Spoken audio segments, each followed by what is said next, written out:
Et bonsoir du coup, bonsoir Biquette, bienvenue à toi. Du coup, bon bah, j'ai fait un loupé, premier loupé Ouais, de la semaine. magnifique. C'est des choses qui arrivent malheureusement. Du coup, bah, c'est ta première fois sur la chaîne, c'est un plaisir de t'avoir en tant que joueuse. C'est ma première fois en tant que oui, joueuse de JDR. On m'a déjà entendu quelques fois en jeu stream. Tout à fait, Et on me voit passer tout le temps dans le fond aussi. c'est un plaisir du coup de t'avoir. Et bah vous me voyez, on voit mes bras. Ouh. Et oui, hein, on n'est pas très loin. Et bien ce soir, Biquette, tu nous rejoins dans cette aventure. Qui vas-tu incarner? Eh bien, j'incarne Mihail, donc un jeune homme d'un peu plus de 20 ans qui vient de lointain Europe de l'Est et d'une famille noble. Et pour le reste, eh bien, j'imagine que ça se verra en jeu. Nous sommes donc le 2 octobre 1203, dans la ville de Targoviste, pas très très loin de Bucarest pour le coup, dans l'actuelle Roumanie que vous connaissez. Dans une région qui est extrêmement connue, et tristement pour certaines exactions de personnages historiques très importants, qui n'est autre que la Valachie. Targoviste est une ville qui est en train de grandir progressivement, qui n'est pas extraordinaire, qui a pour l'instant à peu près 3 à 4 000 habitants. Pour une ville de cette envergure, elle est assez relativement normale. Et en fait, elle est surplombée par une citadelle où se trouve une famille en particulier qui règne d'une main extrêmement forte, une main de fer, et même avec une certaine barbarie, ces terres obscures de Valachie. J'allais dire de Transylvanie, attention. Le style est un peu le même. C'est à peu près pareil, effectivement. Et euh, cette famille régnante est la famille Vakarescu, mais elle a d'autres particularités, d'autres tenants qui font qu'elle est très différente. Alors, je peux te préciser, Nethervoid, c'est beaucoup plus tard, les trains de Dracula. Voilà, on est largement avant. Et donc, Mihail, tu es dans la chapelle de la citadelle, un endroit que tu fréquentes depuis extrêmement longtemps, depuis que tu as décidé, malheureusement, de rejoindre les ordres, sous de nombreuses pressions, sous de nombreuses difficultés de communication avec ta famille, en particulier avec ton père. Et pour l'instant, il est à peu près 20 heures. Tu es installé dans cette chapelle en train de prier. En train de prier parce que dans quelques heures, tu vas partir. Tu vas partir pour aller rejoindre Rome, rencontrer le pape et devenir à ton tour un prêtre, un homme de Dieu. Tu as prêté tes vœux et rejoindre cette vie d'austérité, de dépouillement total, de dévotion à quelque chose auquel tu crois, mais qui te fustige de rage étant donné les circonstances qui t'ont amené à tout ça. Ce jour est très particulier, tout simplement parce que c'est le jour où ta mère a été assassinée, d'après ce que ton père t'a dit. Un jour qui t'a marqué, et c'est surtout ce qui t'a conduit progressivement à rejoindre un petit peu eh bien, ses croyances à elle. Étant donné qu'on est quand même dans une région très orthodoxe, toi tu es catholique. Tu as décidé de devenir catholique, de devenir même prêtre catholique. Une chose que ton père n'acceptera jamais et n'a jamais acceptée. Et c'est certain qu'il aurait préféré que si ta rejointe la prêtrise soit celle de l'Église orthodoxe. Effectivement. Mais dans un élan de défi ultime, tu te dis que rien que pour voir son visage se décomposer lorsque tu reviendras prêtre, ça vaut tout l'or du monde. Mais c'est certain, là, à ce moment-là, la pensée de Mihail, c'est puisque tu veux que je sois dans les ordres, très bien, mais ça sera à mon bon vouloir. Je ne te laisserai pas le choix.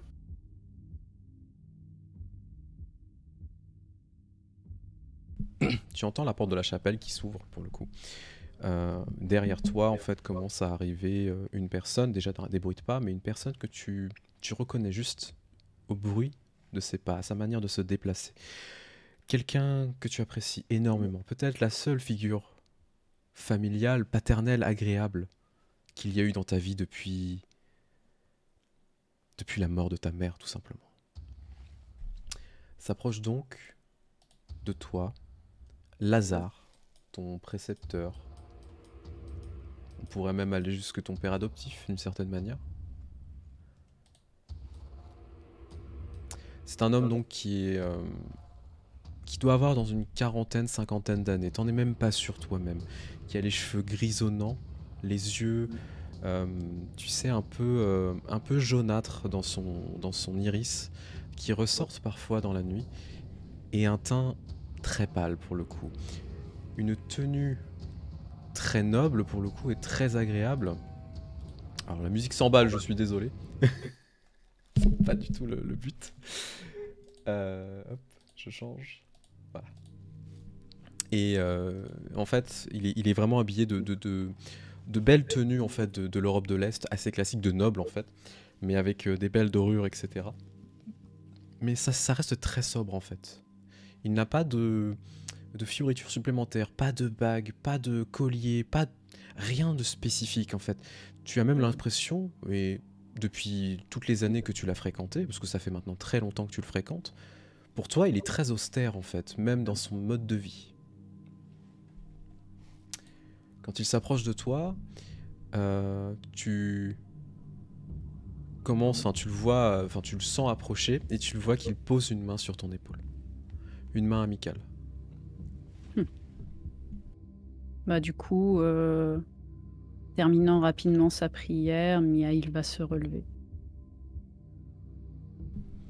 Il va faire face à Lazare.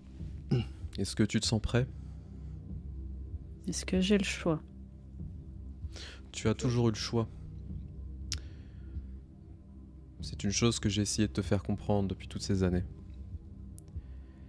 Mais je pense qu'il est temps pour toi de peut-être voir la vérité. Une vérité qui ne te fera pas plaisir. Une vérité qui sera extrêmement difficile à entendre. Qu'est-ce que tu veux dire? Quelle vérité pourrait être pire que mon père étant le plus immonde des imbéciles? Je pense que tu ne te rends pas compte à quel point ton père est un être abject. Voilà, j'en ai déjà vu bien assez. Je vis avec lui depuis tout ce temps. Tu vois qu'il il sort un petit papier de sa poche. Qu'il Qu'est-ce te que c'est? tend. C'est une lettre pour le coup qui est tachée de sang. Bah, Miaïl va la prendre. Lorsque tu commences à la prendre, en fait, tu vois qu'il y a écrit, c'est l'écriture de ton père. Et en fait, le plus étonnant, le contenu de la lettre est intéressant, mais en même temps, il n'est pas très très long. Il a ordonné l'attaque de son propre château, il y a plusieurs années de là. Clairement, la lettre dit « Rassemblez des hommes, j'ai besoin que vous puissiez neutraliser une personne en particulier. Simulez une belle attaque et laissez-nous gagner. » Date de quand cette lettre? Elle date de l'année de la mort de ta mère, visiblement. Étant donné que Miaïl a les souvenirs très flous de cette période, il n'a pas souvenir d'une attaque qui a eu lieu sur le château. Non, par contre, la version officielle est qu'effectivement, ton père a dit que le château avait été attaqué ce soir-là et qu'elle avait été assassinée dans un coup d'état pour le déstabiliser lui. D'accord. Il n'y a pas eu d'autres attaques cette année-là. Non, pas d'autre attaque. Il va y avoir les mains de Niall qui vont se raidir en tenant la lettre. Sa mâchoire se serrer, la colère qui monte. Tu te moques de moi? Si seulement je me moquais de toi. Si seulement. Tu vois qu'il retire sa... Enfin... Il va passer gentiment sa main en fait sur ta joue. Et en fait tu sens sa main froide mais agréable en fait. Et tu vois qu'il te sourit légèrement. Et laisse-toi porter par la vérité. Souviens-toi. Souviens-toi de ce jour.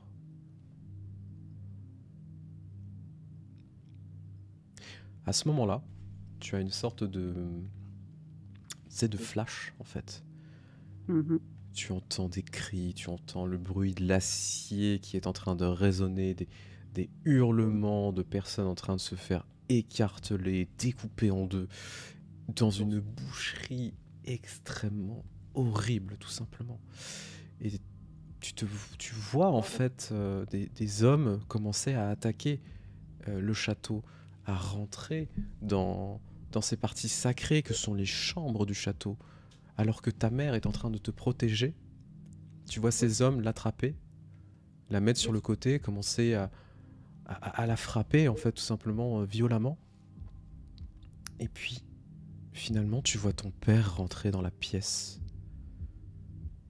Tu vois ton père qui la regarde, elle implorant, bien évidemment, qu'on l'épargne, qu'on t'épargne. Tu le vois lui mettre une gifle qui pourrait arracher plusieurs dents, malheureusement. Et tu vois qu'il se rapproche de toi, t'attrape, te redresse, te tend une dague. Et à ce moment-là, tu as comme un écho, comme une voix extrêmement puissante qui résonne dans ta tête.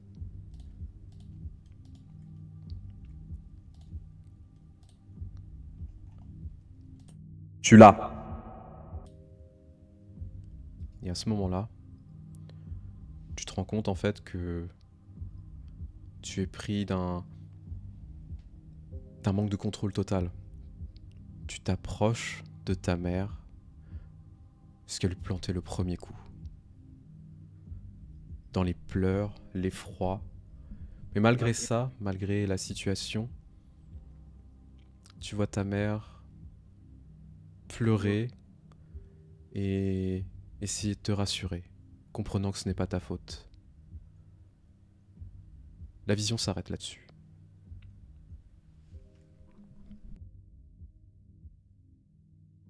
Bah, du coup, Miail reprenant ses esprits, il va avoir un mouvement de recul instinctif. Les larmes auront certainement déjà commencé à couler de ses yeux pendant la vision, à l'instant même où il a vu son père se rapprocher de lui et lui donner l'ordre. Il tremble entre dégoût et colère, essayant de se raccrocher à quelque chose et... C'est pas possible! Pourquoi j'aurais fait ça?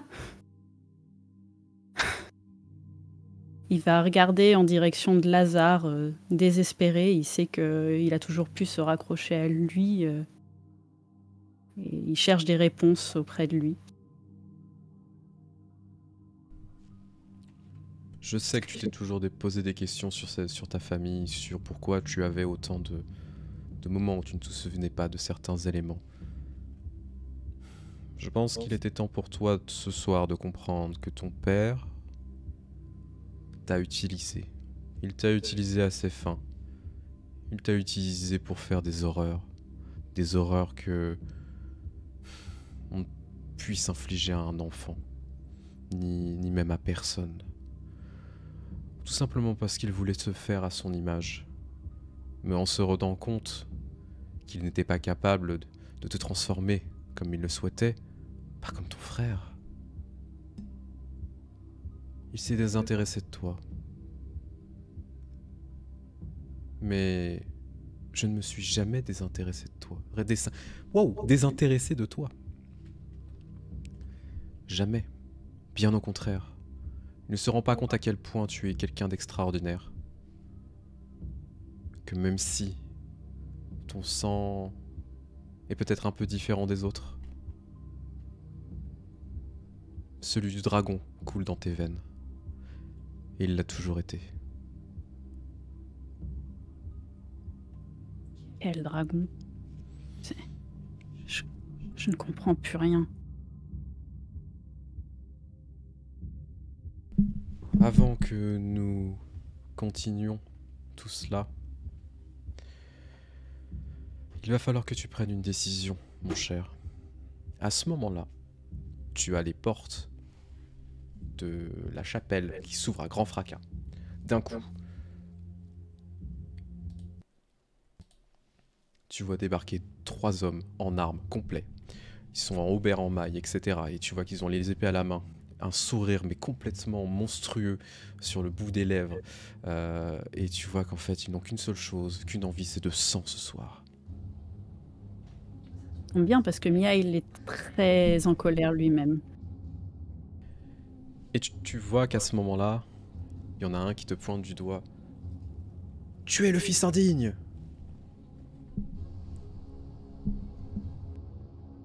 Bah, Mia, il va pas perdre de temps par le choc. Il va poser la main sur son épée et dégainer. Et laissant la colère le prendre, il va leur crier « Je vais vous tuer jusqu'au dernier !» Du coup, tu commences à te ruer sur le premier. Étant donné la colère, étant donné la situation, tu vas pouvoir porter le premier coup. Donc je vais te demander le premier jet du soir pour toi. Ça sera un dextérité mêlée, s'il te plaît. Tu fais 5 succès. Donc le premier, bah, tu vas me décrire la scène tout simplement. Bah,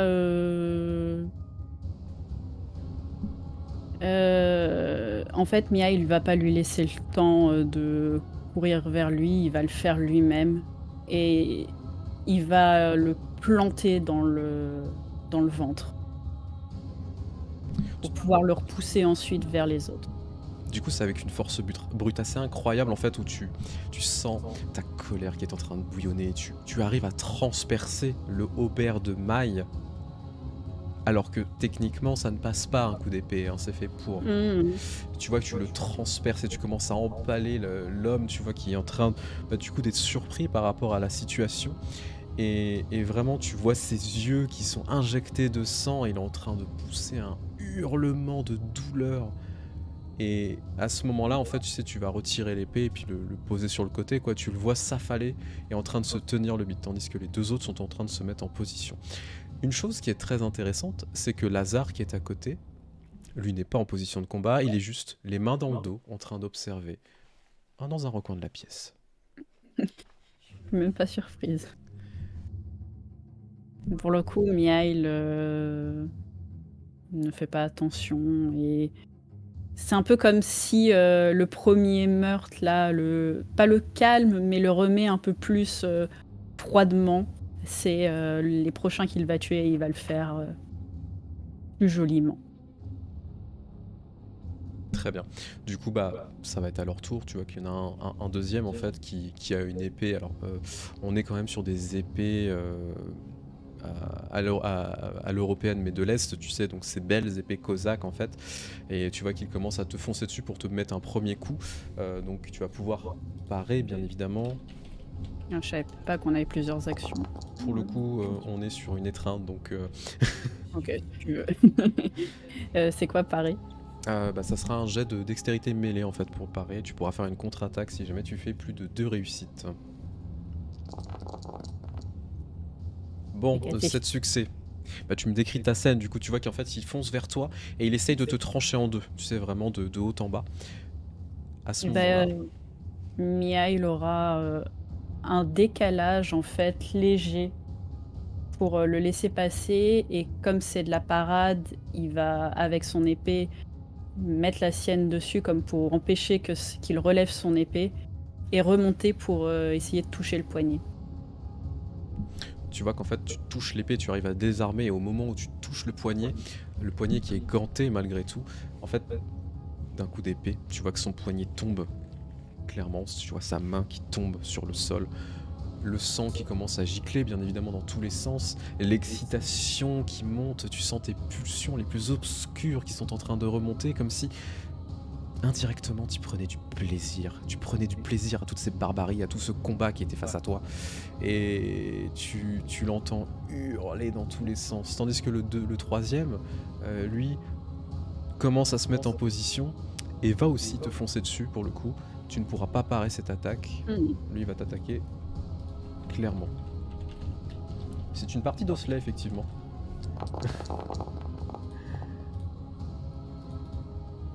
Oh putain, je fais 4 succès. Tu vois qu'en fait il te met un coup d'épée, donc tu es quand même en aubert. Enfin, tu es pas en aubert, t'es en armure de cuir. J'avais dit que j'avais quoi? Attends. Je crois que tu avais une armure de cuir, hein. J'ai une brogne techniquement. Une brogne, donc c'est un peu plus résistant. Du coup, tu prends quand même le coup d'épée, tu vois, tu sens la brutalité, tu te fais lacérer un petit peu le torse malgré tout, donc tu es bien blessé, mais tu vois que en fait l'épée elle s'est coincée entre la brogne et ta chair en fait, tu sens la douleur, la froideur de l'acier dans le corps qui te fait un sursaut de colère d'un coup, tu sais, vraiment, mais fallait pas te toucher quoi. Du coup, qu'est-ce que tu fais? Bah, écoute, ça dépend si j'ai le droit, s'il y a un nouveau tour pour attaquer. Tu peux effectivement lui porter une attaque. Parce que le prochain, là, ça va être... l'épée est un poil longue. Du coup, si j'avais ma dague aussi, Miail va la sortir pour la planter dans la gorge du gars. Et bah ça va être un jet d'attaque s'il te Elle va plaît. lui trancher la gorge. C'est barbare ce soir. Ah bah oui. mais vous êtes là pour ça, on le sait. 5 succès. Ce qui est assez étonnant, c'est qu'effectivement tu lui tranches la gorge, mais tu sais c'est net. Et tu le vois en fait commencer à se mettre la main sur la gorge et essayer de se la tenir, mais en fait il commence à tomber en fait sur le sol. Et en fait tout ça, tout ce moment, tu vois, ça commence à redescendre. Tu as cette colère qui redescend progressivement, tandis que tu entends les 3 hommes en train de gémir et d'hurler de douleur sur le sol. Et tu vois Lazare, enfin tu entends Lazare qui commence à se rapprocher doucement, toujours les mains dans le dos.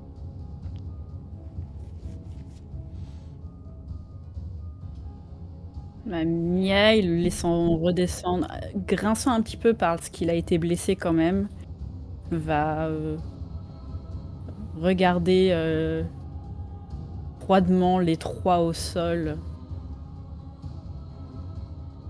avec beaucoup de mépris, et leur dire vous avez mérité de bouffer la poussière. Et vous allez rester là, à terre. Et il va s'approcher pour les achever s'il peut. Oh oui, bien sûr. Bah, il les achève. Et du coup tu les plantes en fait, un par un. Et c'est leur accorder la miséricorde, tout simplement. Parce qu'ils ne vont pas se remettre de leurs blessures. Même si tu as vu des choses assez extraordinaires dans ta famille, de certains hommes qui, après des blessures extraordinaires, parfois même des membres coupés, avaient ces membres qui arrivaient à se recoller. Ce qui est une prouesse extraordinaire. Hein. Il n'y a pas à dire, la médecine de l'Est, ça déchire. Et quand même, on va pas se mentir, c'est assez incroyable. Hein. Non, qu'est-ce que vous faites dans l'Ouest, là, en Europe Je sais pas. Médecin nul, là. Du coup, tu les achèves un par un. Tu as Lazare qui s'approche de toi et qui te fait un signe de tête, approbateur. Je vois que tu es blessé, je vais te donner quelque chose qui te permettra d'avoir un petit remontant. Tu vois qu'il sort une espèce de gourde en fait, qu'il te tend. Bah, rangeant ses armes, Miail lui fera un signe de tête et prendra la gourde. Et un petit peu avant de boire, il dira visiblement Mon père a vraiment décidé de se débarrasser de moi. Il a choisi ton meilleur moment pour me dire la vérité. Et il va boire. Ce que tu bois, c'est un mélange de vin un petit peu corsé quand même, on va pas se mentir, c'est le truc qui tape, hein. Mais vraiment, tu fais Et waouh! longtemps. Ouais, c'est ça, c'est du gros remontant et vraiment t'as le moment du ouf, waouh, ça tape. Et en même temps, euh, c'est extrêmement bon. C'est au point que tu bois toute la gourde et tu sens tes forces commencer à reprendre d'un coup. Tu sens que tes blessures sont en train de progressivement se refermer, ce qui n'est pas normal. Mais dans l'excitation de tout ça, en fait, tu t'en fous. Ouais. Il va se lécher les lèvres un peu. Et approbateur, il va rendre à Lazare la gourde. Tu vois qu'il la reprend doucement. Et en fait, il va passer à côté d'un des hommes, tu sais, que t'as achevé. Et il va marcher sur une des têtes d'un des hommes. Et tu vas entendre avec une force qui est herculéenne. Tu sais, le bruit de la botte qui s'enfonce dans le crâne Mhm. et qui explose une partie du crâne et du cerveau qui se répand sur le sol. Avec un dédain et un mépris total de ces hommes qui sont au sol aussi. Et il va commencer à monter les escaliers qui vont ramener jusqu'au hall principal. Miail va le suivre. Pareil, il a un parfait dédain désormais pour eux. De toute façon, c'est que des cadavres. Mhm. Tu commences donc à monter avec lui et tu arrives assez rapidement en fait, tu sais, dans le hall principal où se trouve la salle du trône, où se trouve ton père tout simplement. Tu vois qu'il est installé sur son trône, ravi de la situation et surtout, comme d'habitude, extrêmement imbu de lui-même, extrêmement, on va dire, despotique en fait dans sa position. Et autour de lui, il y a une dizaine d'hommes en fait qui l'entourent. Qui sont tous en armes, qui sont tous, tu sais, avec les mains sur les épées, les haches, etc. Des fois, tu vois même qu'il y en a qui ont des fléaux. Ils sont, même pour certains, en armure de mailles lourdes pour le coup. Et tu sais que c'est sa garde personnelle, en fait, qui est là. Ils sont combien? Ils sont une dizaine à peu près, ce qui est beaucoup. Allez, salut, je vais mourir. Pour vous montrer à quoi ressemble ce cher monsieur, le père de Mihail, il ressemble à ceci. Hop. Ah, attendez, parce que je vais juste modifier un truc. Pardon. Oula non. Vous avez rien vu. J'ai fait 2 loupés ce soir. Oups. Vous avez rien vu. Vous n'avez rien vu. Oh bah, ça va, on voit pas grand-chose. Voilà. Il ressemble à ceci. On croirait à un Nilfgaardien, effectivement. Tu vois qu'il est installé sur son trône, tu sais, à te juger. Et tu commences à l'entendre, mais rigoler au loin, tu sais. Alors comme ça, tu viens enfin me tuer, c'est ça? Tu as enfin le courage d'essayer de porter un coup contre ton propre père. Ah, tu crois que c'est la première fois que j'y pense? T'es toujours entouré de tes dizaines d'hommes. Qui est le plus courageux des deux? Tu vois que c'est quelque chose qui ne l'atteint pas. Ton père fait preuve d'énormément de courage, grande guillemets courage. Il fait signe à ses hommes de te foncer dessus. Et tu vois que les hommes se délectent de la situation. Tu en vois même un qui est un peu plus grand que les autres. Il doit faire facile 2 mètres, tu sais. Tu vois qu'il est en train d'enlever son haubert. Donc il devient torse à poil, hein, vraiment. Il enlève son casque, etc. Commence à retirer, tu sais, ses brassards. Et tu l'entends pousser un hurlement. Genre vraiment le truc bestial, tu sais, d'un coup. Et tu vois que ses mains, ses ongles, commencent à pousser progressivement. Et les hommes commencent à faire un cercle autour de toi en te laissant seul face à lui. Alors, pour le coup, malgré l'euphorie de la bataille et compagnie, et qu'il ait vu déjà des choses un peu étranges, dont des bras qui se recollent, les griffes et le côté très bestial.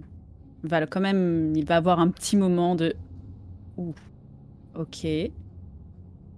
Euh, et en jugeant les 10 autour de lui, plus son père, il y a un certain sentiment chez Mihail qui se réveille dans le genre je pense pas que je vais m'en sortir. Il n'est pas naïf au point de croire que face à des hommes bêtes de ce genre-là, il s'en sortira si simplement. Mais il va resserrer bien la main sur son arme, d'un côté l'épée, de l'autre la dague, et se mettre en position, avec pendant un certain temps de flottement, regarder en direction de son père avec presque une promesse dans le regard. Crois-moi si j'ai l'occasion, s'il me reste un souffle de vie, cette lame ira dans ton cœur. Et puis il se reconcentre sur le combat. C'est beau pour un lancement de combat épique. Tu es face donc à cette bête. Clairement, tu vois que ses yeux sont injectés de sang. Tu vois même que, en fait, ses veines, tout le sang semble venir aller jusqu'à ses mains monstrueuses, en fait, qui sont en train de grandir, etc. Ces griffes de monstre, tout simplement. C'est une bête face à toi. Et on va lancer l'initiative, tout simplement, de ce combat. Donc, tu vas me faire un dextérité. C'est Dex plus 8 plus un des 10. Tout à fait. Dextérité, astuce, score total, plus un des 10. Alors attends, le D10 il est là. Un des 10 plus.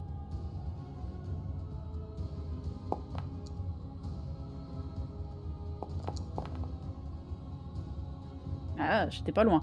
Il est avant toi. Du coup, il commence à se ruer sur toi, en fait, tout simplement, et il va essayer de te porter une attaque, de te griffer, en fait, tout simplement, tu sais, de haut en bas, et d'essayer d'arracher ta broigne en attaquant. Du coup, il va te porter un petit jet d'attaque.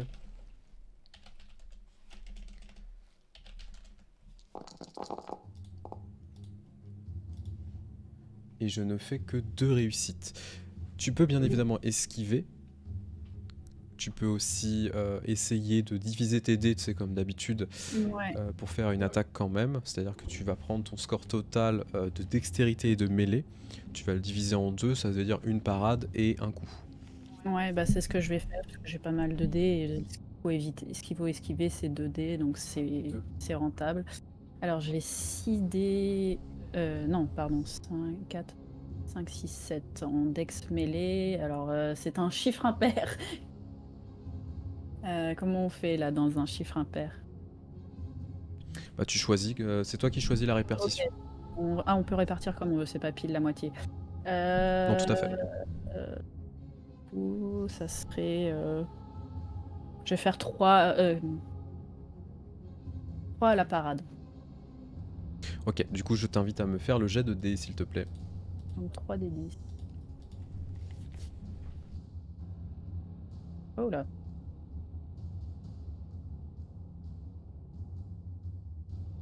Tu peux lancer directement avec la macro en appuyant sur... Ah oui, du coup, pardon. Non, excuse-moi. Ouais, mais attends. En appuyant sur quoi? Ah non, tu peux le faire c'est mieux de le faire manuellement, pardon. C'est vrai que comme tu as séparé. Tu fais slash roll 3d10. Ouais. Slash. Je voulais appuyer sur les boutons, mais il veut pas. 3d10. Un chiffre impair.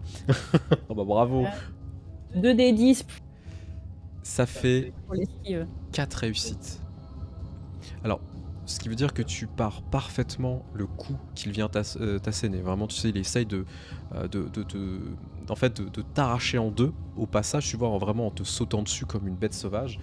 L'avantage, en fait, c'est que tu as quand même une certaine dextérité, donc tu as mis ton épée et tu as senti, en fait, les griffes venir gratter l'acier progressivement, qui est en train de faire des trous dedans et qui est en train d'émousser une partie de ton épée. tu as de la chance parce que ça aurait été un coup extrêmement mortel. Maintenant, tu peux lui porter ton attaque, bien évidemment.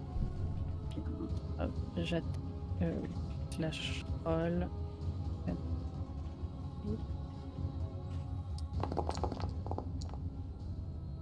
De réussite. 2 réussites, tu lui portes quand même le coup. Et donc, je t'en prie, décris-moi la scène. Donc, je l'ai esquivé, il est passé à côté de moi, c'est ça? Tout à fait. Mihail va faire un grand coup en redescendant sa lame sur le flanc de l'homme qui en plus est sans protection au niveau de ses parties de son ventre, donc c'est facile de le toucher là. Donc il va essayer de taper ce point qui est mou et où il peut taper facilement. Il n'y aura pas beaucoup de résistance. En fait, tu vas commencer à lui mettre une première attaque et tu vois que du coup, tu commences à lui entailler le ventre, tu sais, et tu vois le début des viscères qui commencent à tomber sur le sol. Mais c'est vraiment immonde, hein. C'est-à-dire que tu sais, ça commence à tomber d'un coup. Alors, on n'est pas dans Kill Bill, hein. Attention, je tiens à préciser, ça fait pas pff, pff, pff. Mais tu vois que les viscères commencent à tomber d'un coup, son ventre qui commence à s'affaisser, etc. Et malgré tout, il est encore debout. Et tu vois qu'il, dans un excès de colère, il hurle de nouveau, tu vois, mais t'as l'impression d'être face à un barbare de D&D. Et vraiment, tu vois, il hurle et il va essayer de te placer une nouvelle attaque. Bien évidemment, il a des malus étant donné qu'il est extrêmement blessé. Donc, pour le coup, je vais essayer de te toucher. Tu touches de 1. Je fais 1. Tu peux refaire la même manœuvre si tu le souhaites. Je vais refaire parce que des griffes comme ça, bobo, oui. Pas se mentir, pour les personnes qui savent, ça fait extrêmement mal. J'ai dit quoi? 3D. Je refais la même séparation. Donc 3D de parade et 4D d'attaque. J'ai 1 aussi. Tu réussis, du coup, de 1, vraiment. C'est-à-dire que c'est sur le fil une nouvelle fois, tu le vois en fait qui essaye de te faire une prise de catch, en fait, d'essayer de te soulever et de planter ses griffes, tu sais, dans ton ventre. Et vraiment, tu as ce moment, du coup, tu vas en fait dévier une partie de sa main, pour le coup, qui était en train d'essayer de rentrer dans la brogne, et tu vois que ça passait comme dans du beurre, plus que comme l'épée le coup d'épée que tu t'es pris, et du coup, tu peux lui placer la contre-attaque à ce moment-là. Et en voyant quand même que ça passe comme si c'était vraiment effilé plus, Mihail est conforté dans l'idée qu'il faut pas qu'il se laisse toucher par ça s'il le peut, quoi. Alors, Boyington, tu te grattes pas les fesses avec ça. Je t'en supplie. Ça fait comme le capitaine Crochet, hein. Il va avoir mal. Il y a... Ah non, ça va, je croyais que... Si, c'est ça, 3. 3 succès. Bah, je t'en prie. Qu'est-ce que tu fais?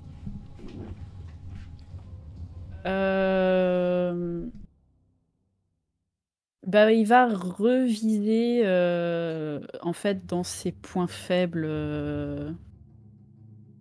qu'il peut atteindre. Donc s'il a commencé à déchirer une partie du ventre, il va continuer pour que les viscères sont en train de tomber, il continue à viser là pour que cette fois ça tombe réellement, parce qu'au bout d'un moment, ça devient compliqué de se battre avec la moitié de tes viscères qui sort de ton bide. Disons qu'en fait, le deuxième coup que tu lui portes, tu sais, ouvre complètement le ventre et tu vois qu'il y a tout le reste qui commence à descendre. Et en fait, il s'affaisse sur lui-même et tombe en arrière. Tu as face à toi, en fait, des hommes qui sont complètement abasourdis de ce qu'ils viennent de voir, parce que pour le coup, c'était clairement l'un des hommes les plus forts qui vient de mourir. Oui, bah écoute, ça te fait rire, mais c'est vrai. Non, mais c'est juste, ça me rappelle mon précédent perso qui était aussi un porc à l'épée. Mais je m'attendais pas à ça avec Mihail non plus. Bah moi non plus. Il y a une partie de Sharif en Mihail, il lui a donné ses talents. Et du coup, tu vois qu'en fait, à ce moment-là, ils commencent tous à se ruer sur toi. Et donc là, c'est un échange de coups que tu vas te prendre, etc. Est-ce que je peux faire une chose avant qu'ils foncent sur moi quand ils étaient abasourdis Bien sûr, justement que bien l'autre? sûr, tout à fait. Alors du coup, en le voyant, une fois qu'il il est tombé à genoux, vaincu, Mihail aura un grand sourire carnassier et avec son pied va le pousser en arrière et lui dire avec beaucoup de mépris: «Tu fais moins le malin, hein?» Et à ce moment-là, tu vois que tu les entends tous hurler, des jurons dans ta langue, etc., dans plein de choses, et ils te foncent tous dessus. Et vraiment, tu as l'impression d'avoir une scène au ralenti, comme dans un film Marvel, où ils sont tous en train de te sauter dessus, et toi qui es en train de te préparer vraiment à les réceptionner. Tu arrives à dévier quelques coups, mais au final, en fait, c'est plusieurs coups d'épée qui te tombent dessus. Et au bout d'un moment, à force de s'être pris autant de coups d'épée, tu commences à t'affaisser. Tu commences à avoir ta vision qui se trouble, tu craches du sang, etc. Tu te sens extrêmement faible par rapport à tout ça, et tu vois juste ton père qui commence à s'avancer doucement. Alors si je le vois qui s'avance, Miail va faire... Enfin, qui commençait à vouloir s'avancer, Miail va feindre... Il est très affaibli, hein, on est d'accord. Mais Miail a l'avantage d'avoir une tolérance haute à la douleur. Il va feindre d'être réellement plus affaissé qu'il ne l'est. Et s'il a l'occasion, il se prépare avec sa dague à, s'il le peut, planter son père dès qu'il se rapproche. Tu auras une tentative en fait à ce moment-là, c'est-à-dire que tu vas essayer de te redresser pour essayer de lui mettre le coup, mais tu vois qu'en fait ton père va te mettre un gros chassé dans la gueule, tu sais, et tu vas te retrouver en fait sur le dos, en train de regarder le plafond, ta dague au sol, les bruits de pas qui commencent à se rapprocher, les hommes qui se écartent progressivement, tu as une ou deux épées dans le bide encore, dans le corps même, et vraiment tu sais ce moment où tu as tes yeux qui commencent à être couverts de sang, etc. Et tu sais que tu es en train de rendre l'âme, et ce sera ton dernier soupir ce soir. Est-ce que tu veux dire quelque chose, faire quelque chose? Quelle est ta dernière pensée ce soir? Bah, il va regarder son père du peu qu'il peut encore le voir, avec toujours de la colère, parce que c'est la dernière chose qu'il voit. Et ce qu'il pense, s'il peut le dire aussi à voix haute, c'est euh, crois-moi, dans une seconde vie, j'oublierai pas ton visage, père. Et sur ces paroles, tu rends ton dernier soupir, en ayant une dernière pensée aussi, pour ce qui t'a amené à faire ce que tu as fait, à toute cette colère que tu avais en toi, et surtout le désir de vengeance. Tu t'effondres, et le calme vient progressivement. À ce moment-là, tu commences à sentir un goût rouillé dans ta bouche. Et progressivement, tu commences à te réveiller. Autour de toi, il n'y a que cadavres. Morceaux de cadavres découpés dans tous les sens, arrachés. Tu vois que des bras ont été complètement... T'as l'impression que des bras ont été arrachés par un ours ou quelque chose. Tu ne sais pas ce qui s'est passé. Le sol est tapissé de sang, de viscères et de morceaux de corps humain. Au point même qu'il y en a jusque sur le plafond. Et tu vois le sang qui est en train de couler partout. Mais surtout cette odeur exquise qui te donne envie, qui te pousse vraiment. T'aurais envie de te ruer dedans tellement ça a l'air d'être bon. Un peu plus loin, sur son trône, tu vois ton père, enfin, qui est en train d'aller vers son trône, mais au sol. Tu vois Lazare, en fait, qui lui a mis un chassé, clairement, et tu le vois en train de rouler sur, vers son trône, en train d'essayer de se relever. Et vraiment, à ce moment-là, tu entends quelques paroles de, de, de ton père, du coup, de Mircea, qui lui dit Tu n'es qu'un traître. C'était moi que tu étais censé transformer, pas lui. Jamais il n'aurait mérité ça. C'était mon destin, pas le sien. Tu vois qu'à ce moment-là, il lui met une gifle, clairement. Et tu vois qu'il se tourne vers toi, pour le coup. Et il te tend la main. Pour que tu... Enfin, il te tend la main pour que tu approches en faisant signe, viens. Donc tu es blessé, tu titubes, mais malgré tout, tu commences à arriver. Hein. Ouais, il va se rapprocher évidemment. Bah, s'il avait encore des épées plantées, il va les retirer. Et ouais, il va se rapprocher, le regard allant de son père à Lazare, hein, essayant de comprendre ce qui vient de se passer, parce qu'il était persuadé d'être mort.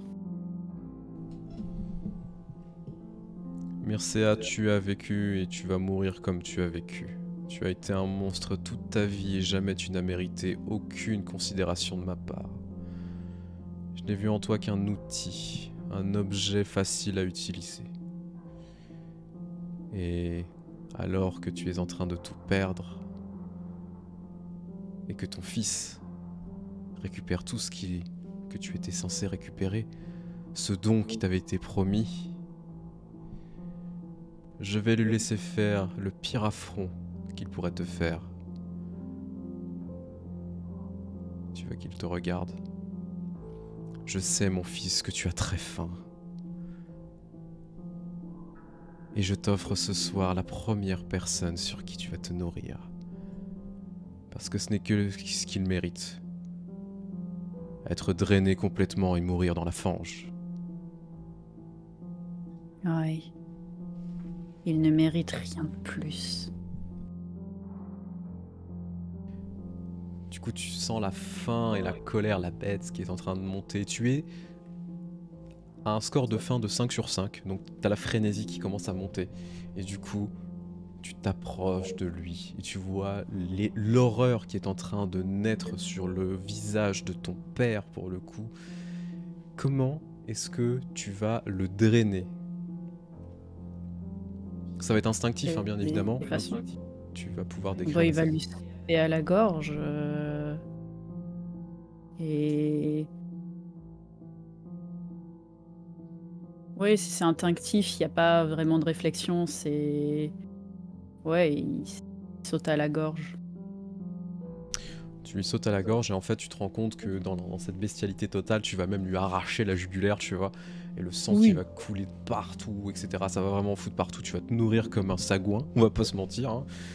Et vraiment te délecter en fait de ce moment-là, de ce moment que tu as attendu toute ta vie. Et tu revois aussi cette scène, tu revois tous les moments que tu as passés avec ta mère, tous les moments de bonheur que tu as pu avoir dans cette chienne de vie dans laquelle tu étais. Tout ce que ton père t'a dit, toutes les horreurs qu'il a pu te dire, mais aussi ces moments de bonheur. Et tu te sens, d'une certaine manière, libéré de cette situation. Jusqu'à ce que tu puisses, progressivement, ingérer tout ce sang qui est face à toi. Ça te prend quand même quelques minutes, on va pas se mentir, c'est long de drainer quelqu'un. Et tu vois que ton père, finalement, s'affaisse progressivement et rend l'âme.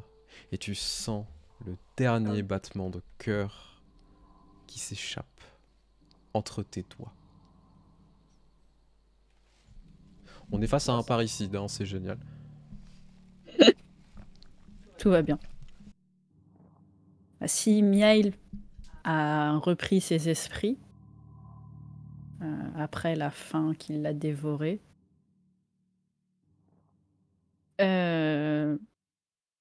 il va lâcher le corps de son père sans même aucune sympathie. C'est limite, il le jette comme si c'était un sac. Et va se relever un peu en remettant ses vêtements qui sont dans un état déchiré, déchiqueté. Essuyer un petit peu la bouche et le regarder toujours méprisant. Tout ce que tu m'as volé, je vais le récupérer. Et il va se retourner vers Lazare. Tu vois que tu as Lazare qui te regarde et qui va juste applaudir très doucement et te faire un sourire. Tu ne le vois presque jamais sourire. Mais là, tu sens que c'est un sourire de fierté. Comme quand ton enfant a fait quelque chose de très bien. Tu vois, il a ramené une bonne note à l'école. Bah, c'est le même principe. J'ai attendu ce moment avec tellement d'impatience. Je savais tu en étais capable tout ce temps. Et il est important que tu notes que ta famille est en train d'être brisée progressivement. Il restera d'autres personnes potentiellement à éliminer. Mais avant toute chose, sache que tu viens d'accomplir une partie de ton destin. Depuis très longtemps, je savais qu'un Vakareshku, un des descendants de la lignée Bessarabe, deviendrait mon enfant. Je savais que je l'étreindrais et que je l'emmènerais avec moi aux confins de la nuit afin de restaurer l'ordre et la noblesse dans mon sang. Je sais que tu seras capable de purger notre clan de l'intérieur, de montrer à ces abjects individus à quel point la corruption qui les habite ne mérite que d'être tranchée, découpée et brûlée jusqu'au dernier. Comme je te l'ai dit, tu as le sang du dragon dans tes veines, maintenant plus que tu ne peux l'imaginer.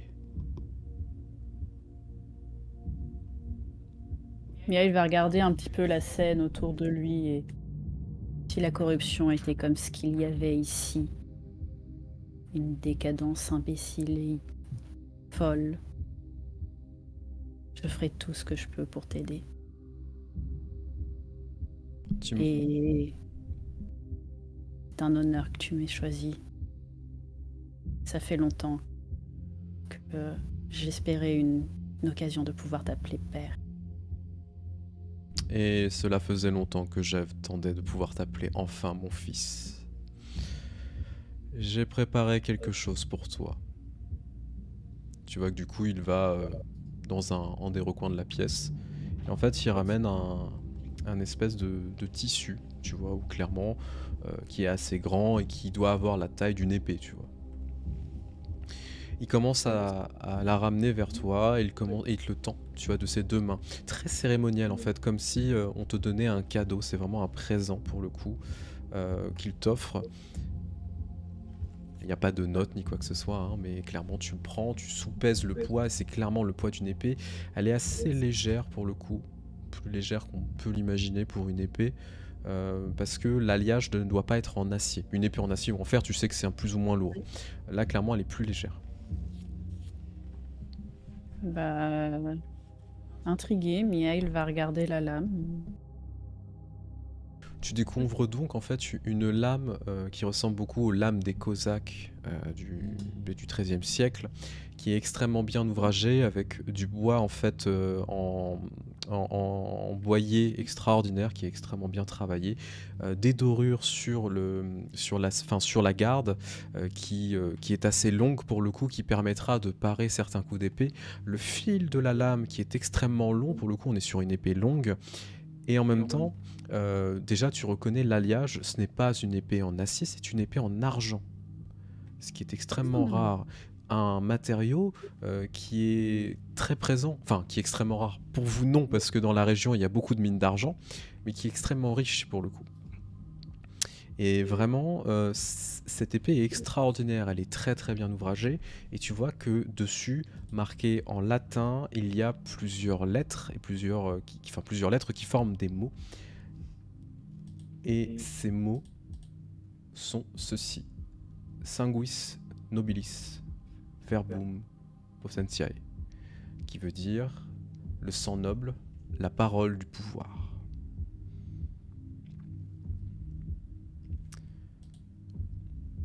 Et tu te sens à l'aise avec cette épée, comme si elle avait été étudiée pour toi, comme si elle avait été équilibrée pour toi.